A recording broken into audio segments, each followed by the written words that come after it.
Hello everyone, very good morning dear friends. This is Mahima and you are watching Rise Smart Hindi. तहे दिल से स्वागत है आप सभी का हमारी वोकैब की क्लास में जो सिर्फ और सिर्फ idioms, one word substitutions, antonyms, synonyms पे डेडिकेटेड होती है और वो आपका सपना पूरा करने के लिए है, सिर्फ और सिर्फ आपका टारगेट पूरा करना है. ठीक है, तो चलो आज की क्लास हम फटाफट से शुरू करते हैं. देखो भाई, ये राइस स्मार्ट हिंदी की ऐप है जो आपको डाउनलोड करनी है, which is very very advantages for you. ठीक है, और इसको कोशिश करना है कि यहाँ पे आपको इतना सब कुछ दिया हुआ है यार, कंप्लीट एसएससी सॉल्यूशन है. तो देखो यहाँ पे 3 घंटे की लाइव क्लास भी है, स्टडी मटेरियल है, डेली टेस्ट है, टेस्ट बहुत सारे हैं. तो जब हम टेस्ट बार बार देते हैं तो उससे क्या होता है कि हमारी प्रैक्टिस होती है ना.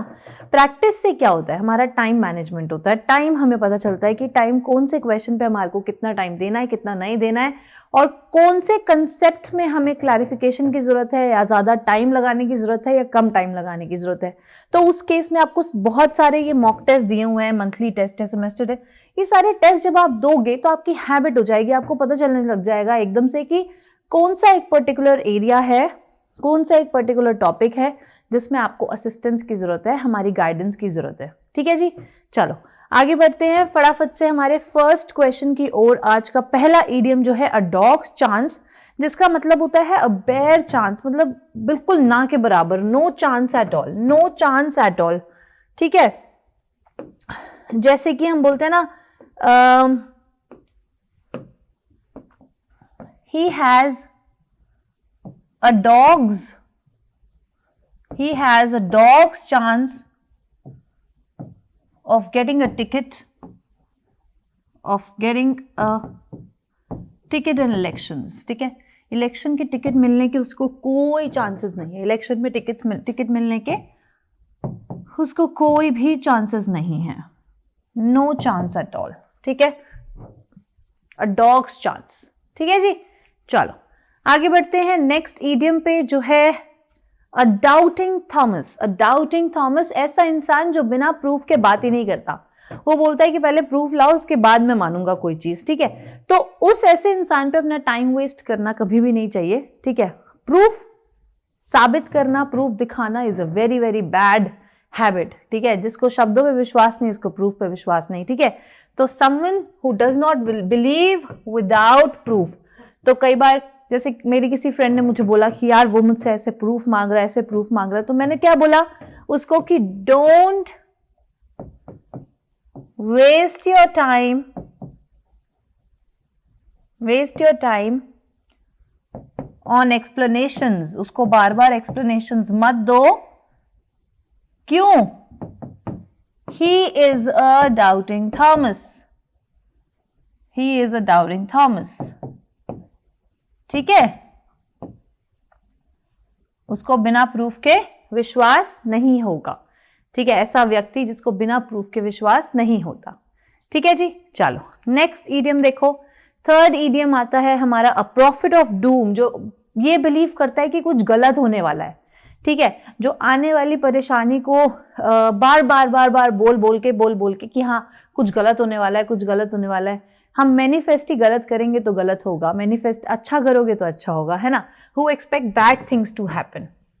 ठीक है, जो सोचता है कि यार बस अब तो कुछ गलत होने वाला है, कुछ भी हो गया, छोटी सी भी चीज है तो यार कुछ तो बड़ा, बहुत ही गड़बड़, बहुत ही बैड थिंग होने वाली है. ठीक है, चलो मैनिफेस्ट अच्छा करना चाहिए यार, मैनिफेस्ट गुड. चलो नेक्स्ट इडियम देखो, एयर्स एंड ग्रेसेस का मतलब होता है बहुत ही प्राउड बिहेवियर. ठीक है, बहुत ही प्राउड बिहेवियर, बहुत ही बोलते हैं ना कि उसको superior way of behaving, overly superior way of behaving in fact. ठीक है, overly superior way of behaving. ठीक है, हमें सब पता है या फिर हमें कोई हेल्प की जरूरत नहीं है. ठीक है, बहुत ही ज्यादा प्राउड तरीके से बात करना, as if you know everything. ठीक है, जैसे मैंने एक सेंटेंस सिखाया था अपनी लाइव क्लास में, she talks as if she knew everything, है ना. वो ऐसे बात करती है जैसे कि उसको सब पता है, ठीक है, लेकिन पता कुछ भी नहीं है, ठीक है। तो वो बहुत ही एयर्स एंड ग्रेसेस वाली बात हो जाती है, ओवरली सुपीरियर बिहेवियर हो जाता है उनका, ठीक है जी। चलो नेक्स्ट पे देखते हैं हम फिफ्थ इडियम। फिफ्थ इडियम बोलता है अल्फाबेट सूप, कंफ्यूजिंग लैंग्वेज, ऐसी लैंग्वेज जिसमें बहुत सारा घुजड़ मुचड़ हुआ है। कई बार इनफैक्ट ये किसकी वजह से हो सकता है, either using a lot of abbreviations, short forms हम कई बार बहुत सारे यूज कर देते हैं, उसकी वजह से लैंग्वेज हम कंफ्यूज हो जाती है, लैंग्वेज को हम कंफ्यूज कर देते हैं। अब आजकल तो नया ट्रेंड चल गया है कि कैफेज का, एक कैफे का नाम मैंने देखा कि था कि बोआ। भाई मैंने बोला इसका मतलब क्या है ना। वहां देखा बेस्ट ऑफ एशिया, तो उन्होंने बेस्ट ऑफ एशिया को लिख दिया, एब्रीविएशंस यूज कर दिए, उसको लिख दिया बोआ, ठीक है। अब हम व्हाट्सएप पे कभी कभार, मेरे एक फ्रेंड ने मुझे लिखा भाई TTYL, आई वाज लाइक ये क्या है भाई, क्या है ये, मतलब मैं इतनी पीछे हूं या क्या हो रहा है ये सब। तो मैंने देखा कि इसका मतलब होता है talk to you later, talk to you later, है ना। कंफ्यूजिंग लैंग्वेज है ना बहुत ज्यादा, ठीक है। मतलब अपनी बातों को हम शॉर्ट फॉर्म में यूज करने लग जाते हैं, है ना। और मैं ये मानती हूँ कि हमारी जो दिल की बात है ना, वो बहुत ही अच्छे तरीके से एक्सप्रेस होनी चाहिए सामने वाले को, लेकिन हम क्या करते हैं, शॉर्ट फॉर्म्स यूज करके ना उसका सारा मजा खराब कर देते हैं। अब किसने मुझे बोला कि नहीं, मैंने एक्चुअली पोस्ट देखा कहीं इंस्टाग्राम पे और उसने लिखा था OOTD, पर मेरे को 2 दिन लगे इसको समझने में कि ये OOTD क्या है। तो मैंने देखा outfit of the day, my God, मतलब यार ये कितना कंफ्यूजिंग है ना। तो ऐसी कंफ्यूजिंग लैंग्वेज से दूर रहें और एग्जाम पे ध्यान दें, ठीक है। चलो नेक्स्ट देखो, हमारे वन वर्ड्स आते हैं। One who hides away on a ship to obtain a free passage. देखो पहला तो है कंपोजिटर, कंपोजिटर, इस देखो इसका आंसर जो है ना वो है स्टोवावे, ठीक है। इसका आंसर है स्टोवावे, जो कि शिप पे छुपता है फ्री पैसेज ढूंढने के लिए, फ्री पैसेज ढूंढने के लिए शिप पे छुपता है, उसको हम बोलते हैं स्टोवावे, ठीक है जी। कंपोजिटर होता है जो अरेंज करता है, हु अरेंजेस लेटर्स, वर्ड्स या फिर सेंटेंसेस, ठीक है, before printing, before printing, printing से पहले वो लेटर्स और वर्ड्स को अरेंज करने वाले इंसान को हम बोलते हैं कंपोजिटर। शिप राइट होता है शिप, जहाज बनाने वाला, ship builder, ship builder,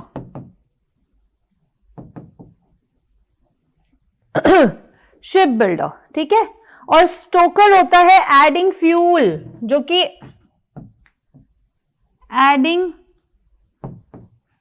fuel to large closed fire, ठीक है। आग में फ्यूल डाल देता है, आग में घी डालने का काम नहीं है वो, आग में फ्यूल डालता है, फ्यूल डालता है, ठीक है जी। चलो आगे देखते हैं। नेक्स्ट 7th आता है हमारा clues available at a scene. देखो जो एक कोई मर्डर सीन है या कोई इन्वेस्टिगेशन सीन है, वहां पे जो क्लूज होते हैं उनको हम बोलते हैं सर्कमस्टेंशियल, सर्कमस्टेंशियल क्लूज होते हैं वो, ठीक है जी, सर्कमस्टेंशियल क्लूज होते हैं। चलो आपने देखा होगा कभी आप थ्रिलर मूवीज या सीरीज देखते हो तो उसमें सर्कमस्टेंशियल क्लूज, ये वाले वर्ड्स बहुत यूज होते हैं। चलो नेक्स्ट देखो 8th, ओके 8th देखो, an unexpected piece of good fortune, उसको हम बोलते हैं विंडफॉल, विंडफॉल, ठीक है। उसको हम जैकपॉट भी बोलते हैं, जैकपॉट, ठीक है, या फिर गॉड सेंड, गॉड सेंड भी बोलते हैं, भगवान का भेजा हुआ, गॉड सेंड, ठीक है, जिसकी हम एक्सपेक्टेशन नहीं कर रहे हैं लेकिन वो हमारे पास गुड फॉर्च्यून आ गया। फिलैंथ्रोपी होता है well wisher of human kind, well wisher या फिर वेलफेयर करने वाला, a person who wishes welfare of others, well wisher of human kind, ठीक है, बेनेवलेंस होना, ठीक है, बेनेवलेंस भी सेम होता है, जेनरस भी सेम होता है, जेनरस, ठीक है। टर्नस्टाइल होता है एक घूमने वाला दरवाजा, आपने देखा होगा कहीं एयरपोर्ट पे या फिर आप कहीं मॉल में कई बार जाते हैं तो ऐसे तीन डंडों वाला ऐसा गेट होता है जो ऐसे ऐसे ऐसे घूमता रहता है, ठीक है, जैसे जैसे आप पास करते हो वो घूम जाता है, फिर एक दूसरा आदमी आ सकता है उसके अंदर, ठीक है, उसको बोलते हैं टर्नस्टाइल, ठीक है। चलो नेक्स्ट देखते हैं, कहां गया, ओके, नेक्स्ट देखते हैं 9th, careful in spending money and time etcetera, जो बहुत ही ध्यान से पैसा और वक्त को खर्च करता है उसको बोलते हैं कैलकुलेटिव, या फिर बोलते हैं he is being thrifty, he is being thrifty, ठीक है, थ्रिफ्टी, ठीक है जी, थ्रिफ्टी, उसको कंजूस नहीं बोलते हैं, उसको कैलकुलेटिव बोलते हैं कि वो बहुत ही कैलकुलेटिव, केयरफुल ढंग से, ठीक है, बहुत ही सोच समझकर पैसा और वक्त को खर्च करना मांगता है, ठीक है। चलो नेक्स्ट देखो 10th, वन वर्ड, रिप्रोड्यूसिंग और memorising word for word, exact word for word copy करना बोलते हैं वर्बटिम, वर्बटिम। वर्बोस होता है use of words then necessary, ठीक है, ज्यादा शब्दों का इस्तेमाल कर लेना, ठीक है। वर्बिएज का मतलब भी कुछ सिमिलर ही होता है, जो होता है लेंदी स्पीच और लेंदी राइटिंग,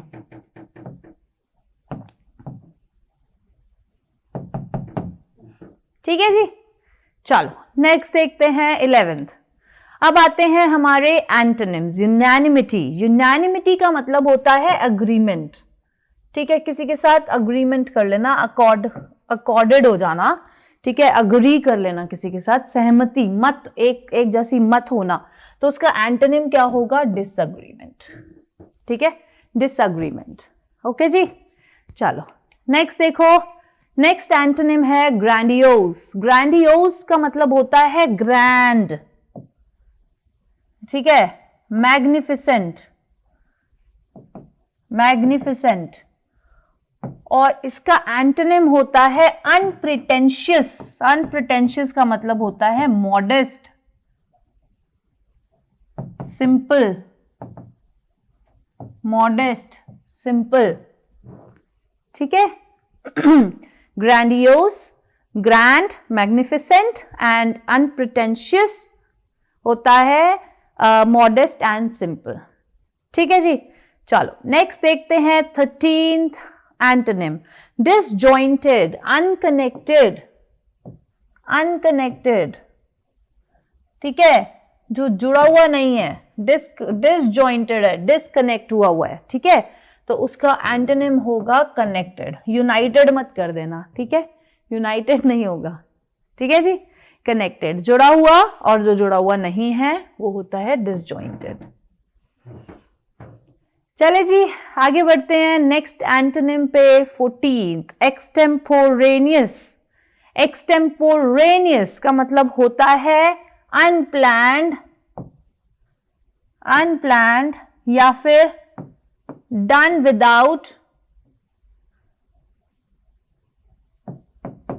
विदाउट प्रिपरेशन,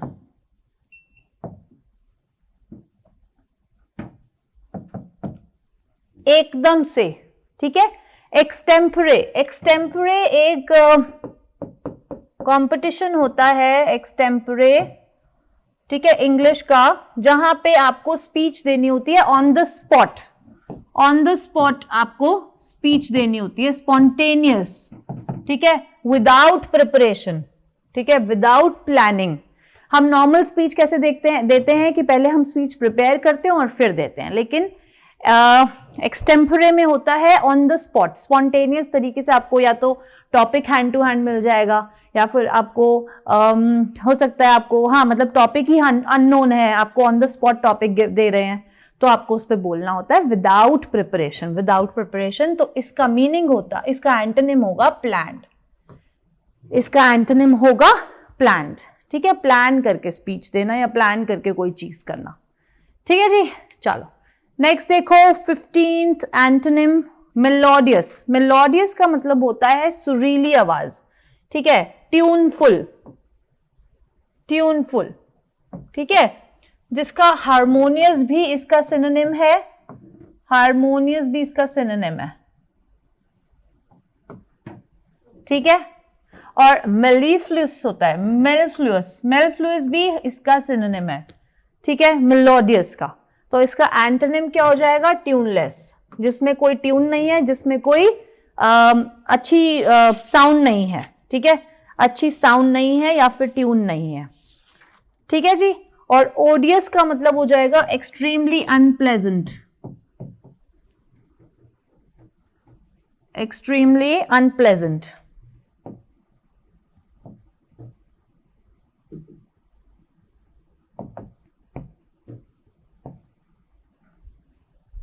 ओके जी। ये सारे इसके सिनोनिम है, हारमोनियस भी इसका सिनोनिम है, मेलिफ्लुअस भी इसका सिनोनिम है, ठीक है जी।